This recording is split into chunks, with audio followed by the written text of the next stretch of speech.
This is an AC30 Custom Classic that I modded several years back. And it comes back to me now, several years later. I don't think it's the same owner. I think it was bought used.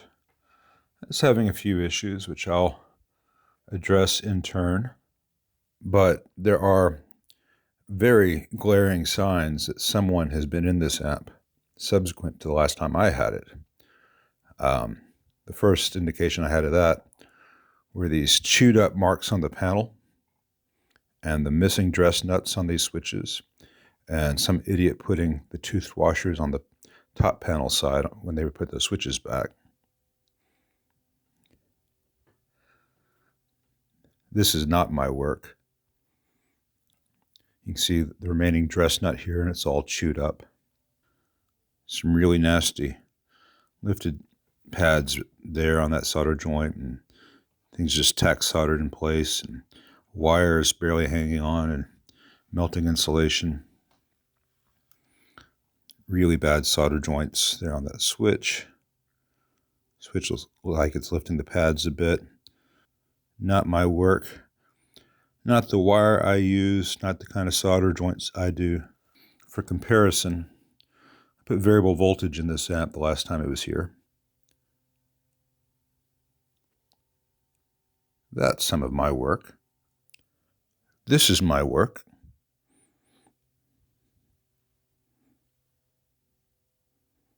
And on the main board, that is my work.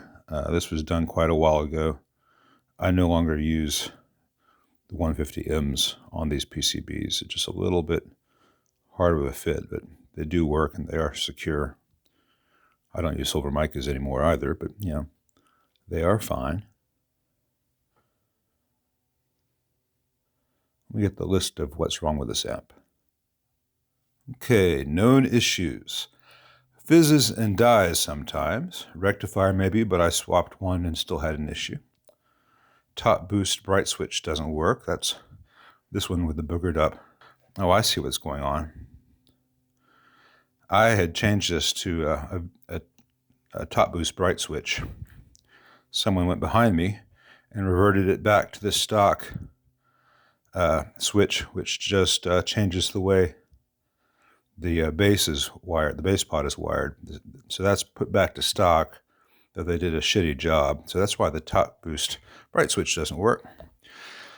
Top boost is much quieter than normal channel.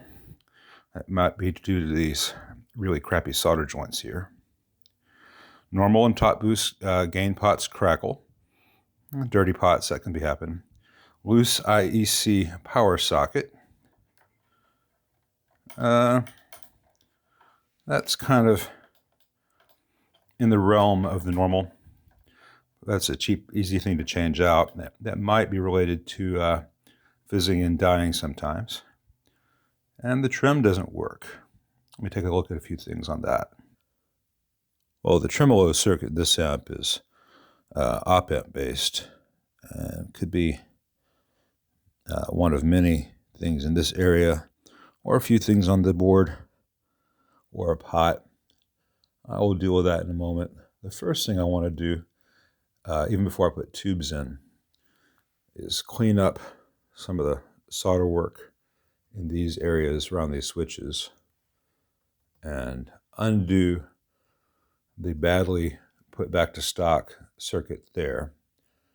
I'm not going to put in the treble cap yet, but I'm going to make sure that the entire top boost circuit is referenced to ground properly in the tone stack. And I can clean all this, and I can put new switches in with, if necessary, with new dress nuts. It's just such a shame that someone decided to lose them, because they are pretty and they are easily done. This is what they look like in stock form without the dress nut in place. And this is what someone did with the washer. So someone pulled this panel out and put it back wrong. And have all these chew marks where someone went in there with some pliers. This remaining dress nut is all chewed up. And it's so unnecessary. All this is in stock form is a little bit of Loctite on these threads, and this is put in place, and it sets up. And to get them off, you just take a little bit of acetone on a Q-tip, drizzle it down in there, wait 10 seconds, and they come out by hand.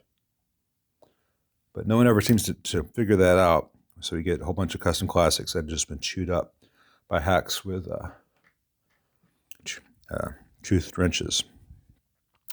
Anyway, let me do some cleanup work and pop in some tubes and see where we're at. All right, I found why the top boost channel would not be working or have very low volume. Whoever corrected my work on this was an abject moron and did not need to be touching anyone's amp. On this amp, I had installed a cap with a new reference to ground between the wiper of the volume pipe and the next stage, which is V2A, because this amp had variable voltage, and as the voltage changes, that grid reference changes and you get a whole bunch of static. And someone undid that and just ran it straight to the grid of V2A with this stupidly conceived and poorly executed jumper wire. If you look at an amp and it's got stuff like this in it and you don't know what it is, stop. There are people who know these things. Better to say I don't know than to pretend otherwise. Let's see if this shows up on camera. I was about to just start cleaning everything up here, and I started. I was going to start redoing things properly and all that.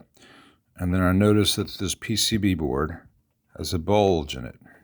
It bulges this way, so it's closer to the top panel here, closer to the top panel here, and then bulges out in this area. So I need to remove this whole thing to see what fresh hell someone created on the other side, or why it's not sitting properly. This repair of the modded amp may unnecessarily cost quite a bit more than otherwise. Notice all the work that I did that has been unmolested is just fine, and all the problems aside from the tremolo that the guy's reporting are where someone wanted to second guess a more experienced tech. Now, I'm not saying this because I'm a genius. I'm not saying this because I'm the world's best, blah, blah, blah. There are other techs who would have looked at this amp as it came in after I worked on it. Brad, my buddy in Australia, Brad's Guitar Garage. If he got in this amp in the condition it was last time I saw it and it had a problem, he would look at all this, understand everything I did, and be able to fix it just fine. A lot of guys would. Not really a lot of guys. A lot of guys I know. A lot of guys I talk to. We talk to each other. There is a good circle of good techs out there, and we like to talk to each other and exchange ideas and shop talk. And there is a host, a vast army of, I'm not going to say what they are, but Brad likes to say things like that on his channel. It's not complimentary, let's just say that. A lot of guys out there who have no business picking up a soldering iron, let alone bringing it near your amp. And this poor amp visited one of those. So let me pull this board, see what's up. Stock switch here. Replaced switch here. Replaced switch has a nut behind the panel. Stock switch, they removed the nut behind the panel. Nuts behind the panel on these replaced switches are all higher in level than the part of this pot which goes flush, which is why the panel was bulging here, and then going in dramatically here where there was no washer. It's really, really important that all this stuff be on the same plane. Now,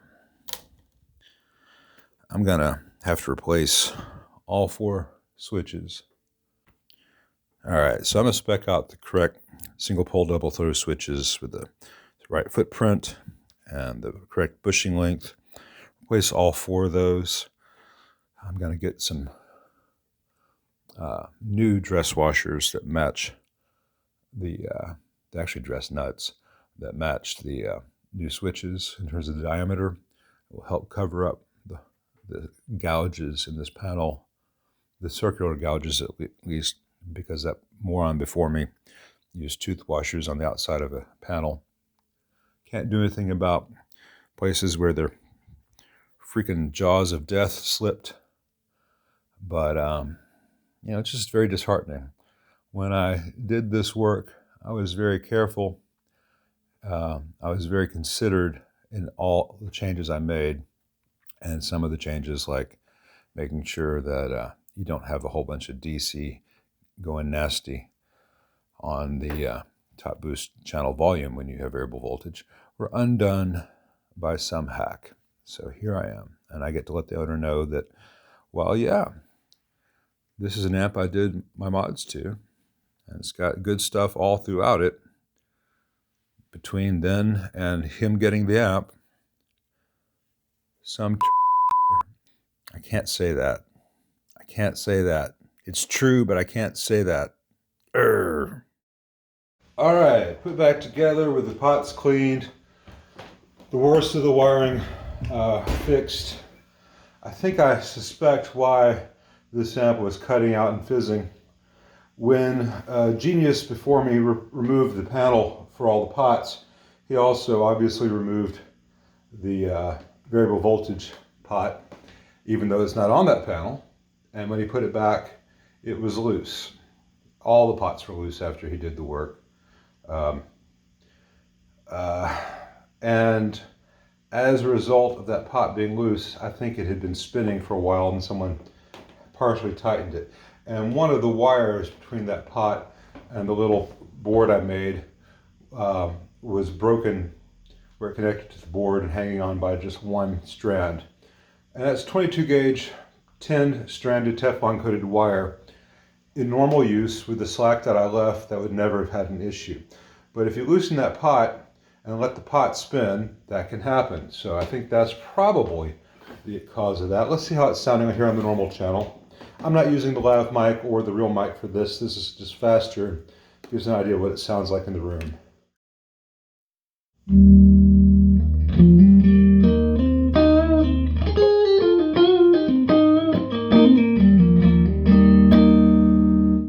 Now that's sounding pretty good. The bright switch on that channel is not connected.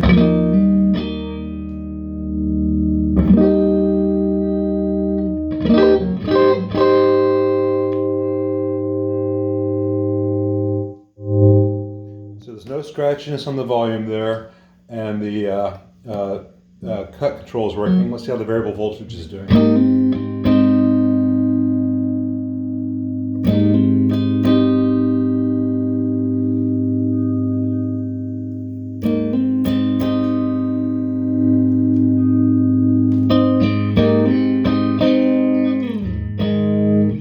That's all good. Let's see how if the trim works.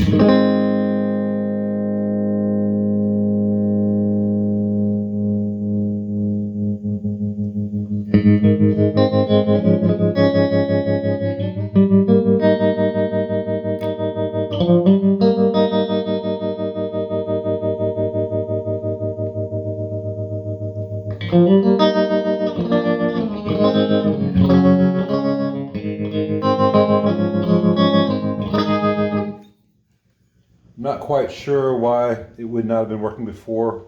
Nothing that I did directly affected the trim, though it's possible that there was a tin whisker in one of the pots or something that, I cleaned it out. Let's go to the top boost channel. The raison d'etre for most people.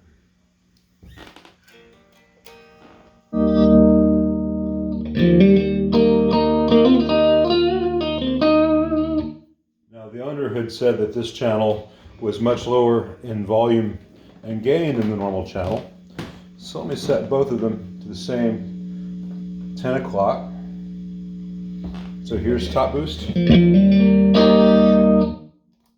normal. So, as I said when I looked inside, all the boogered up wiring that moron had done on the top boost channel, I'm pretty sure messed all that up.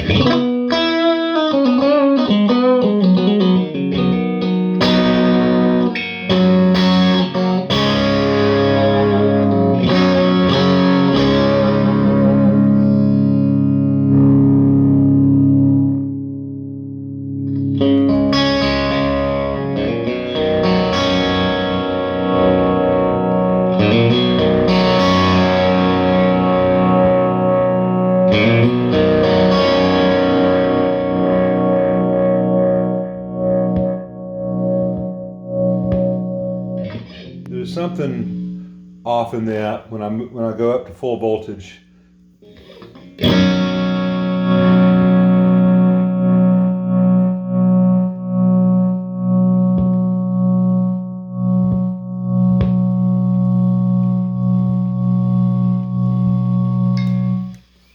But again, a lot of the solder joints have been messed with. I'll track down what that little bit of disruption is there. That should not be happening. And the pot feels weird. The pot's got some wiggle to it. I'm wondering if someone messed up this PEC from having it loose, because it's like a $20 pot. These things are incredibly well built. They rarely have any issues. But this one mechanically feels like it's having issues. I think someone, whoever did all this other stuff, decided, well, I'm in here fucking stuff up. Let me fuck up this pot.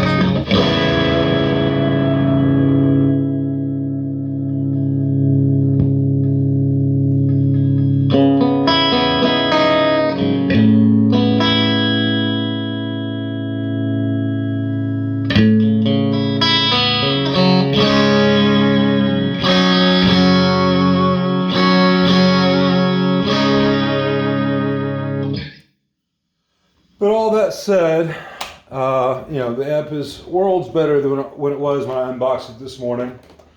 I'm going to replace all 4 of those switches because they're metric and in terms of the bushings, and I know that there is an SAE switch I prefer to use on these, which will fit the PCB just fine and take up the same space on the panel.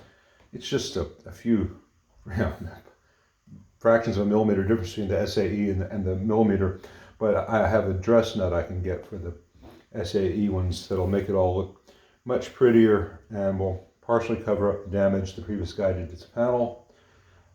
It's amazing how much better these pots work when they're actually tight to the chassis, which they weren't when it came in. And I suspect, based on what I felt just now, I'm going to have to replace this pot. I don't have to use another PEC for that. I mean, it's a 30 watt amp. I can really use a half watt pot. But usually the PECs are just a little peace of mind. But, you know, best laid plans make an idiot-proof X, and someone invents a better idiot.